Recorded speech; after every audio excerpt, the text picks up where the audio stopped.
Based in England, what's the reaction been to drawing the US in the group?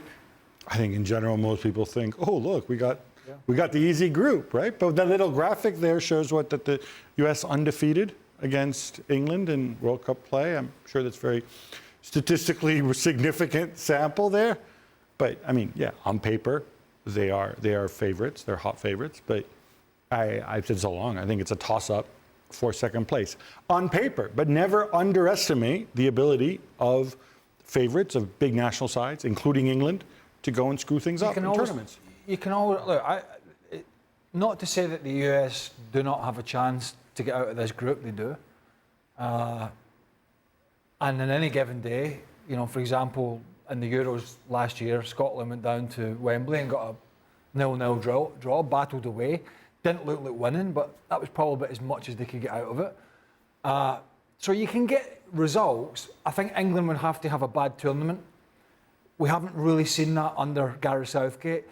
It's got to be fresh in the memory to England that they shouldn't get overconfident, because you've only got to remember back to France when Iceland knocked them out and Roy Hodgson was vilified, and rightly so.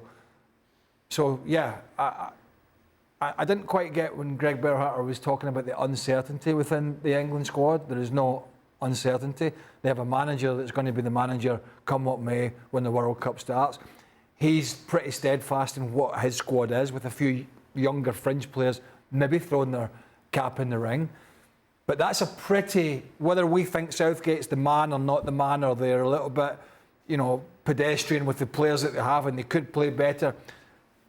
Everybody's got their opinion on that, but what we do know, he's put together a pretty solid group of players that isn't going to change too much. I don't want to put words in his mouth, but I suspect he's referring to, he's got such a wide array of choices in sort of that winger attacking midfield position, and that can be both a blessing, but maybe it can be a curse if you choose the wrong guy. Well, I think they're all good, so like. It's but I think the uncertainty is maybe in the media, and the one thing I would say about Gareth Southgate is I don't think there's much uncertainty in his mind with most. He's already decided what's going to happen 6 months from now. Well, no. What I'm saying is I think he has got a few options, but I think when everybody's fit, I don't think there's that much uncertainty. I think it's a lot of the media saying, "Oh, who is it? Is it Kyle Walker is still going to play? Is it Trent Alexander-Arnold? Is it Reece James?"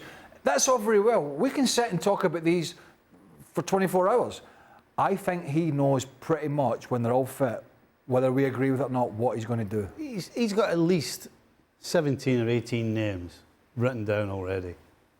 So where's the uncertainty? Well, the uncertainty is who starts.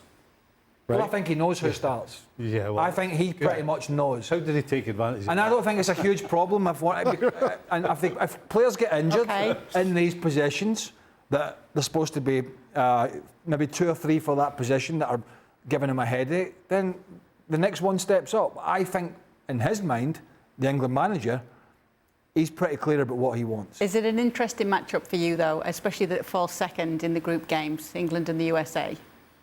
I actually don't think it matters, because the way this game's going to be played is whether it's first, second or third, to be honest. England will be going forward. The US will have to be organised.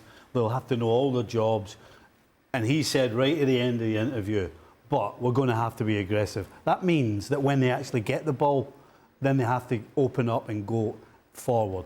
But other than that, it's going to be the United States with a good shape, trying to get the ball and then doing something with it when they get it. I don't think that's going to change, whether it's the first, second or third game. Primarily because of Gareth Southgate as well. He's not a guy who opens up and gets after it. It's that all the time, and I don't think it'll change. So if you defend well, you get a point. I think that's what. Because even it's Gareth Southgate, he's not going to take chances. It's a marathon, not a sprint. If England win their first game, you know, I think it's there for a draw, if Southgate takes that attitude, right? Thanks so much for watching ESPN on YouTube. And for more sports highlights and analysis, be sure to download the ESPN app. And for premium content and live streaming, subscribe to ESPN Plus.